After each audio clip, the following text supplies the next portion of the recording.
Hi, Dan Haesler here from Cut Through Coaching and Consulting, and in this edition of Talking Points I'd like to just chat a little bit about feedback, because regardless of whether you're in a corporate boardroom or a school staff room, you would be well aware of the importance and the power of feedback in terms of improving performance in our students or our team. And it's likely that you've probably had a fair amount of training in and around how to give feedback. You know, whether you're a leader, most leadership courses have an element to it which talk about how to structure debrief sessions and all that kind of stuff. And certainly educators do lots of work in and around how to construct good feedback for students to act upon. The issue is, of course, that despite our best intentions with the feedback, sometimes it doesn't actually have any impact. And I think that might be because whilst there's lots of courses as to how to give feedback out there, there's very few courses on how to receive feedback.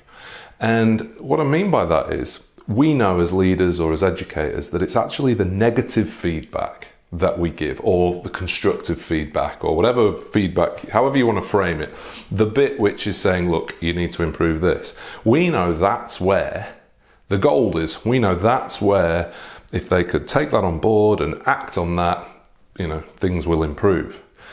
But what we know is that if we don't frame this properly, the negative feedback doesn't actually create any action. In fact, it just doesn't work at all. Because sometimes when we give negative feedback, or when we hear negative feedback, that obviously manifests itself as a psychological threat. I'm not as good as perhaps I thought I was. I'm not as good as you need me to be, and this is an issue. And when we're threatened, the fight or the flight response can kick in.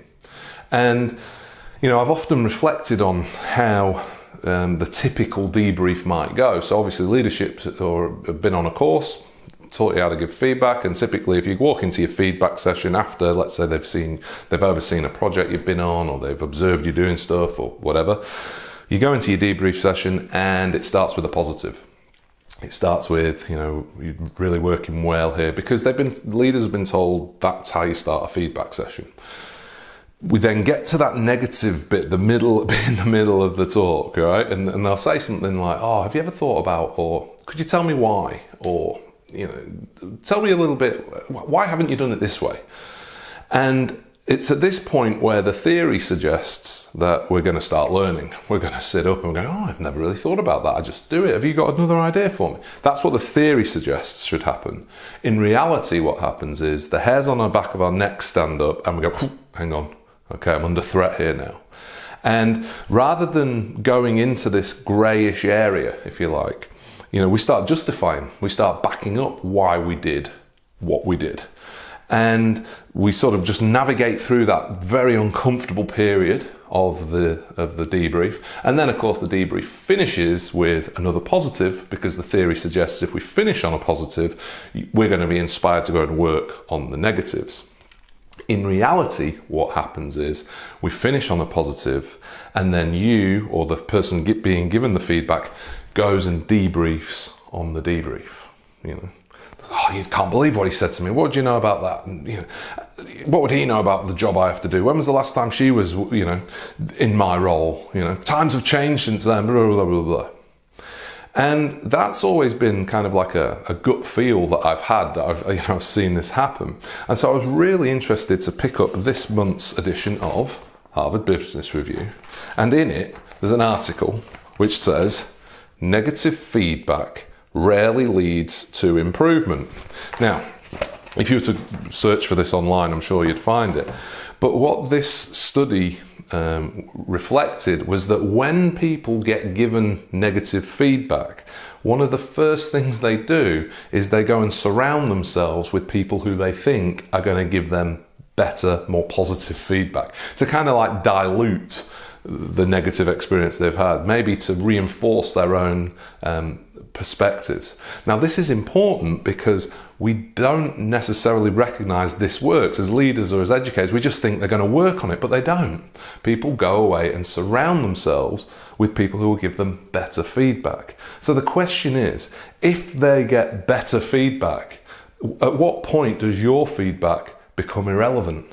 So what the authors of this piece actually suggest is that rather than just relying on, well-structured conversations and frameworks of the positive, the negative, and the positive, in terms of giving feedback, we need to ensure that we balance the need for improvement that we want to get across with the sense of connectedness and belonging that an individual needs to feel in order to be able to receive any of this kind of information in the first place.